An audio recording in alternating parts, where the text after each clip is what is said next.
Puji sikap Nagita Slavina, Raffi Ahmad, gue kadang harus dijewer dulu. Presenter dan YouTuber Raffi Ahmad ungkap rasa syukur dan bangganya bisa memiliki istri seperti Nagita Slavina. Raffi merasa selama 7 tahun usia pernikahan mereka, Nagita selalu bisa menutupi kekurangannya.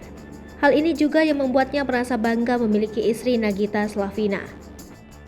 Tak hanya merasa bangga, Raffi juga bersyukur karena memiliki istri yang bisa mempercayainya di saat banyak gosip di luar yang kerap mengaitkan Raffi dengan wanita lain. Nagita juga pernah berucap pada Raffi, tidak akan bercerita pada siapapun tentang masalah yang mereka hadapi kecuali pada ibunda Raffi. Diakui Raffi, dia memang orang yang terkadang saat asyik dengan satu hal, suka melupakan hal lainnya. Sehingga dia memang merasa perlu memiliki seseorang seperti Nagita untuk mengingatkannya kembali ke jalannya. Karena itu, walaupun tahu tidak ada manusia yang sempurna, tapi bagi Raffi, Nagita selama ini sudah menjadi sosok wanita yang luar biasa hebat baginya.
Hai pemirsa Sri Popo TV, jangan lupa komen, like, dan subscribe, serta tonton terus berita-berita terupdate lainnya.